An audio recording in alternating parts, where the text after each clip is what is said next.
Salam alaikum chers élèves, ravi de vous retrouver et merci de me recevoir chez vous. Alors, dans cette séance, je vous propose donc de travailler spécialement sur le diagnostic stratégique, une récapitulation rapide, les différentes formulations de questions, la question qui accompagne souvent la question du diagnostic stratégique et on termine avec un récapitulatif des situations posées déjà sur des textes d'examen.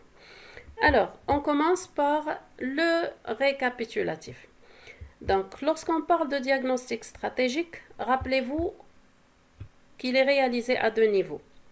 Diagnostic interne au sein de l'entreprise et diagnostic externe sur l'environnement. Donc, gardez la ligne bien sûr rouge qui se trouve face de vous au milieu parce qu'on va faire apparaître le récapitulatif global tout en séparant bien sûr le diagnostic interne du côté gauche et le diagnostic externe du côté droit. Alors, dans le cadre du diagnostic interne, on cherche les forces et les faiblesses de l'entreprise.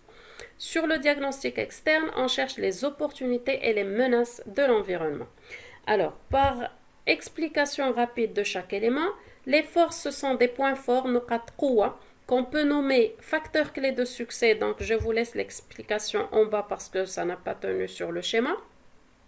Donc, on parle de facteurs clés de succès, awamil najah ou awamil tafawuq, ou d'avantages concurrentiels, donc des avantages que l'entreprise détient vis-à-vis de ses concurrents. D'accord? Donc, ces points forts, ils sont à améliorer, à perfectionner au maximum. Les faiblesses, ce sont des points faibles, nuqat d'of, donc ils sont à corriger et à rectifier le plus tôt possible. Les opportunités, ce sont des occasions, il y a foras, offertes par l'environnement que l'entreprise doit saisir, donc elle doit les exploiter, et les menaces, par contre, ce sont des dangers, donc il y a tahdidat ou akhtar li katwajeh l'entreprise, donc il faut éviter à tout prix. Alors, que ce soit pour le diagnostic interne ou externe, l'entreprise doit faire l'effort de rester à l'écoute de son environnement. Elle doit l'observer en continu. On a appris déjà que l'environnement de l'entreprise il est turbulent, il est en changement continu. Donc, la solution, c'est d'être toujours attentive et donc de réaliser ce qu'on appelle la veille stratégique. Alors, veille stratégique, c'est une veille informationnelle globale, c'est-à-dire c'est une veille concurrentielle, économique, juridique, technologique, c'est-à-dire que ça doit toucher tous les niveaux de l'environnement, micro et macro. Alors, en parallèle, bien sûr, aux questions sur le diagnostic stratégique, la question qui accompagne celle-là, c'est tout simplement la question du pourquoi du diagnostic stratégique. Pourquoi l'entreprise doit effectuer un diagnostic stratégique? Quel est son intérêt? Ou bien, quelle est son utilité? Donc, les deux termes veulent dire la même chose. Alors, rappelez-vous que le diagnostic stratégique, c'est la première étape du processus de planification. C'est là que l'entreprise va faire une étude du présent, de la situation présente, pour pouvoir se projeter vers le futur. Et donc, à ce niveau, la réponse, c'est une phrase à apprendre par cœur, c'est que le diagnostic stratégique consiste à identifier les forces et les faiblesses de l'entreprise, ainsi que les opportunités et les menaces de l'environnement. Pourquoi faire? Eh bien, tout simplement afin de prendre les meilleures décisions stratégiques. Donc, on présente dans un premier temps la définition du diagnostic et dans un deuxième temps son intérêt ou son utilité. Pour vous faciliter le travail une fois sur examen, je vous ai préparé un récapitulatif des différents éléments du diagnostic stratégique et on commence donc par le diagnostic interne. Rappelez-vous, on cherche les forces et les faiblesses. Alors, je vous ai noté les différents éléments. On peut vous poser la question sur les forces, comme on peut vous demander d'identifier les facteurs clés de succès de l'entreprise ou les avantages concurrentiels. D'accord? Alors, sinon, c'est des faiblesses. Alors, l'idée, c'est que on cherche un ensemble de ressources ou de compétences de l'entreprise. Si ces ressources et compétences présentent une performance, donc un élément positif, automatiquement, c'est une force. Si ces mêmes éléments présentent une défaillance ou qui manquent de performance, dans ce cas, ils seront des faiblesses. D'accord? Alors, les différents éléments sur lesquels vous pouvez jouer pour identifier le diagnostic interne. On parle déjà du savoir-faire de l'entreprise, المعرفة ديالها, المعرفة التطبيقية. Son effet d'expérience, c'est-à-dire la durée d'expérience ديالها, مدة التجربة, l'expertise, الخبرة, l'offre de qualité, الجودة المنتوج, l'offre large. On peut vous parler d'offre large, ça veut dire qu'elle offre plusieurs produits, ou offre globale, donc ça revient au même. Les compétences humaines, c'est-à-dire الكفاءات البشرية ديال اليد العاملة. Les performances technologiques, ou bien les qualifications technologiques, c'est-à-dire المستوى التقني ديالها, ديال l'équipement, ديال les machines et ainsi de suite. Le positionnement sur le marché, est-ce qu'il a un bon positionnement ou pas? La capacité de financement, est-ce qu'elle a des réserves qui lui permettent l'autofinancement? La capacité d'endettement, c'est-à-dire est-ce qu'elle est indépendante vis-à-vis des banques?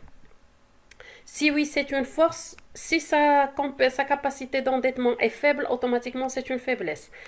La rentabilité, est-ce qu'elle est bonne ou moyenne ou faible? C'est-à-dire المردودية ديالها واش مزيانة ولا لا. Son image de marque, c'est-à-dire sa réputation, السمعة de l'entreprise. Sa notoriété, sa célébrité, الشهرة, est-ce qu'elle est connue dans un large public ou pas?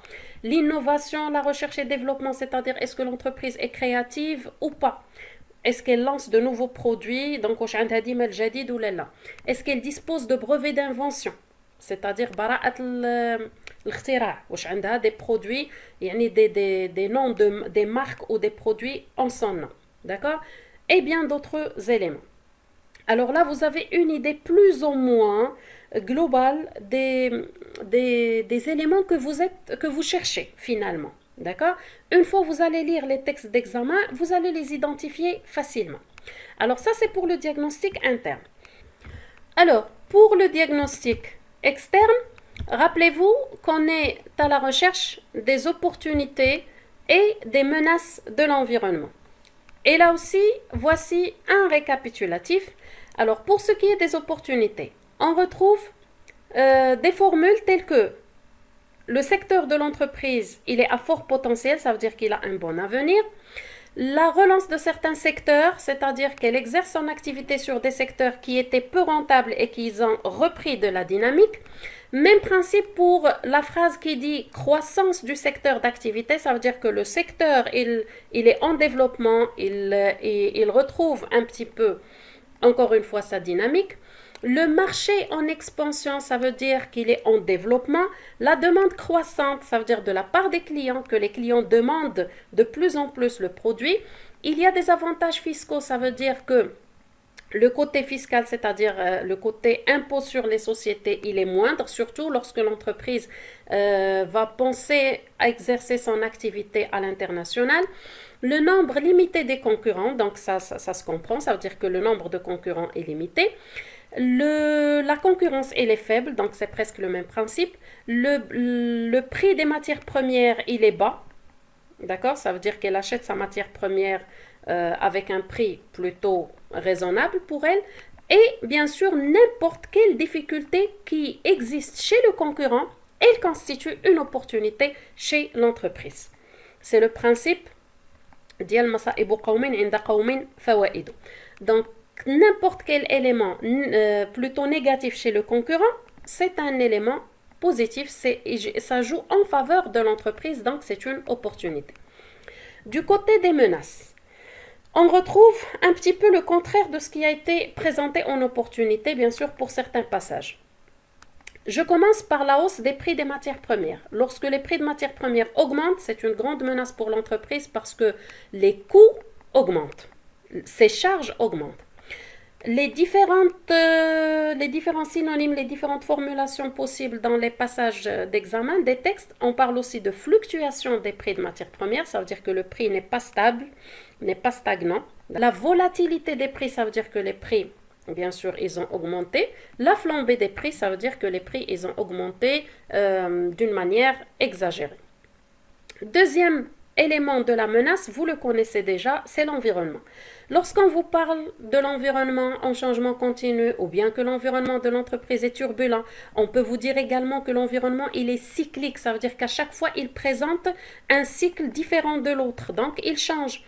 Il est en mutation perpétuelle, ça veut dire en changement continu toujours, c'est toujours le même sens, un contexte mouvant. La mouvance, c'est le changement aussi.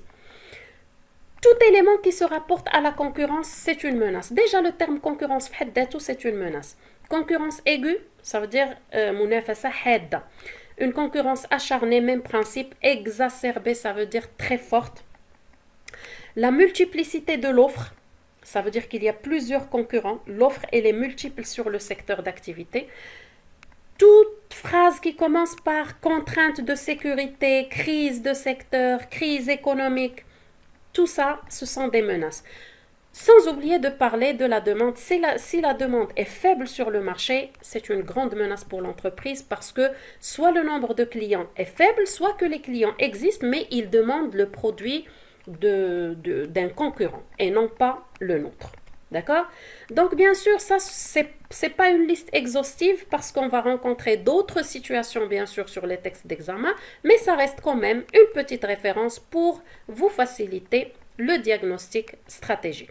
Rappelez-vous une chose avant de clôturer, c'est que pour réussir votre diagnostic stratégique, il faut toujours maîtriser le métier de l'entreprise, surtout pour le diagnostic externe, parce que c'est à travers le métier de l'entreprise que je vais pouvoir identifier est-ce que les éléments présents sur l'environnement, est-ce qu'ils jouent en faveur de l'entreprise vis-à-vis de son activité ou qu'ils présentent une menace pour elle. Alors, sur ce, j'espère que le contenu de la vidéo vous a été bénéfique. Soyez au rendez-vous pour les prochaines séances.